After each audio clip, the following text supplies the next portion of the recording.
Hey, what's up, guys? Welcome to Nipple MMA. I'm your host, Terrence, and yes, I've been gone for a bit. I've had some stuff to deal with, but just like everyone, I'm back. And back for the most important fight of this year. I actually think this fight might be a very, very, very good fight because both of these guys, or the main event is going to be a head to head clash. But okay, this is UFC 319 is going to be held in Chicago on the 16th of August, which is next weekend, or this weekend coming. Let's have a quick look. I'm not going to do the whole prelims, but there's two cards on the prelims that I am waiting and dying to see. The first one, of course, which would be a lightweight bout, Edson Barboza versus Drakkar Klose. He actually sounds like he's Dutch, but in any case. Drakkar is from the United States, Brazil. Edson Barboza is from Brazil. I'm gonna go with Edson Barboza. I know he's the older gentleman, but I still rate his fighting. If he catches you, if he hits you with one of those kicks, and his kicks are awesome. Okay, so for my prediction, I'm gonna go with Edson Barboza on this one. Let's have a quick look at Drakkar's record. I haven't seen him fight that much, to be honest with you. That's why I don't rate him so much. He fought Alvarez. Um, 6 wins by knockout. I'm still gonna go with Edson Barboza on this one.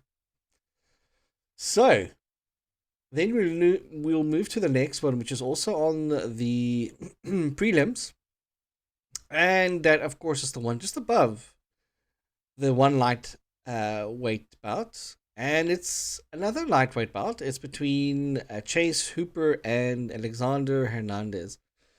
Excuse me. Now they're both from the United States. Chase Cooper is a very skinny dude, tall, lanky guy. He doesn't seem like a fighter, or should be. Where, in the other hand, Alex Hernandez is very. I think he's a bit more stocky. He's a bit more thick. His arms is quite long as well. I like both of these fighters. Alex, he doesn't really win that much. But every time he comes out there, especially in the first round or the second round, he bangs. But in the third round, I think he just gets too tired. I'm going to go with Chase Hooper on this one. I think he'll outlast Alex Hernandez. I'm not too sure if he'll be able to knock him out, but he might submit him. We'll see. All right, so that's the prelims.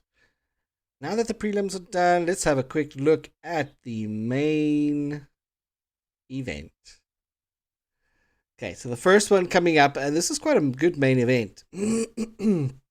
Not bad at all, especially just before pay-per-view disappears. I hope they make a lot of money before that, because I don't know what's going to happen. But that's for another topic. I'll make another video on that, but interesting. So we've got flyweight bouts for the start of the main card. It would be number 11, Tim Elliott versus Kai Asakura. Kai is from Japan.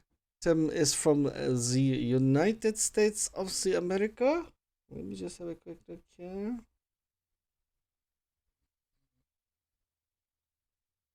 There we go. We're on Tim Elliott 21 and 13, and Kai is on 21 and 5. Kai's got a much better reach. The problem I have with Kai is last time he fought Pantoja, he kept on trying the same thing and he didn't change his strategy while in the rounds. He just kept on going for the takedown, It didn't work. And he didn't change his strategy. So maybe this is to where he'll get is this level. I don't know. I'm not sure if he'll make it to the top. Tim Elliott. I'm going with Tim Elliott on this one. I don't feel Kai is. I'm not sure if he's mentally all there. I know he's had a couple of fights, so I know he should be able to get used to that and start thinking while in the fight. You know, but hey, I'm going to go with Tim Elliott on this one. Now, next, we've got a middleweight bout between number 9, Jared Cannonier, and number 15, Michael Venom Page. Very interesting fight. Michael Venom Page always looks a bit funny when he fights. It's the same as Dricus, but it works for him. You know, the way he does his things. But yeah, this is a tough one. Michael Venom Page is long, lanky guy, keeps people at distance, whereas Jared Cannonier, because of his thickness and he's a bit shorter, he's going to have to come on the inside to try and get to Michael Venom Page. But Michael Venom Page is quite fast. Even still, he's quite old. He's still quite fast. It was a difficult one to predict, but if Jared Cannonier goes in, wrestles Michael Venom Page but gets him to the ground, maybe then, because of his weight, very interesting fight. And Michael Venom Page, of course, can knock him out. I'm going to go with Jared Cannonier. I think he'll be able to take on Michael Venom Page if he uses the right strategy. But he'll have to stick to Michael Venom Page like glue for that. In any case, it's a middleweight bout.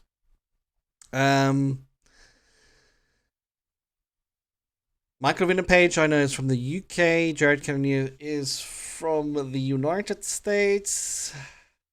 Look at the record, 18-8, 23-3. This is a tough one to call. This is a very tough one to call for me. But I'm going to go with Jared. I'm going to go with Jared Cannonier. All right, now, next one. We've got a welterweight bout between Geoff Neal, who's ranked number 11 from the United States. He's fighting Carlos Prates. He's ranked 12th from Brazil. Man, this is a good fight. Geoff Neal, good boxing, good footwork, good head movement. Essentially, he's a boxer for me. And then we get to Carlos Prates. This guy's very exciting. I'm just not too sure what his mental switch was when he was fighting Ian Gary. I don't know what he was thinking. He didn't go out there to try and destroy him, which he should have. He should have done that, but that didn't happen. But good striker. Apparently, he is good on the ground. But I mean, has he fought anybody that's really good on the ground as well? I don't know. So let's see. Geoff Neal versus Carlos Prates. Geoff Neal's getting on the old side. I'm gonna go with Carlos Prates. He's on the younger side. I just want Carlos Prates to good, but I do like Geoff Neal as well. Solid dude, very good guy. But I'm gonna go with Carlos Prates on this one. Next, we have, and to be honest with you, actually, the Geoff Neal, Carlos Prates could have actually been below Dricus du Plessis and Khamzat, to be honest with you, in my opinion. But I mean, it is Aaron Pico. He's got a name, and then of course Lerone Murphy. So the next one is a featherweight bout. Number 6, Lerone Murphy from England. He's fighting Aaron Pico from the United States, and he's not ranked. But he came from, I think he came from PFL, a different organization, and he was very high ranked, so that's why he's fighting the number 6 rank. I haven't seen much of Aaron Pico. I have seen some of his training now. He looks in shape. He looks a bit shorter than Lerone. I'm not sure. Does it? Let's just have a quick look here. Let's see if they bring up Aaron's. No, don't bring up any of these details. 16-0-1. Because I don't know much about Aaron Pico. I'm actually going to go with Lerone Murphy. I've seen him fight. Exciting fighter. He can knock you out. He can hold his own on the ground. But he's a stand-up fighter. He's more likely to knock you down. Yeah. Let's get to the main event of the evening. Middleweight bout between DDP, baby. That's right. Dricus du Plessis fighting Khamzat Chimaev. Okay, let's have a look at the record. Now, DDP is on 23-2. And, well, he's got 2 losses, but not in the UFC. He's on I think he's on an 11-win streak, DDP. And, okay, he's just got 1 inch reach in the arms, and his legs are also a bit longer than Khamzat. Interesting. I did not expect that. Although Khamzat's just a little bit taller than him. Any case, so let's break this one down. Now, I am South African, of course, so I have a bias. It's going to be DDP. You know, hulle weet nie wat ons weet nie. But I think I have to, for Khamzat, it's going to be very difficult for him, especially with Dricus. Dricus is very thick. He's heavier. So for Khamzat to move Dricus around like he picked up the other guys, and I don't think that's going to happen. And also, I think a lot of people say, I've seen his training. I've seen Khamzat training. I see he's looking in good shape.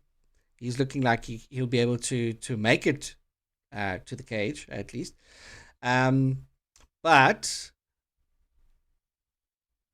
just like everyone, when it comes to the cardio, that's where it's being tricky. It's going to get tricky. And why I say that is because DDP is so girthy, he's thick, and he's not going to be easy to take down. Khamzat's going to have to work harder to get this done. And because he's going to have to work harder, in my opinion, later rounds, I don't think he's going to be able to take out DDP. He has a chance, of course, it's a fight. But I don't think he's going to be able to take out DDP. And I think DDP in the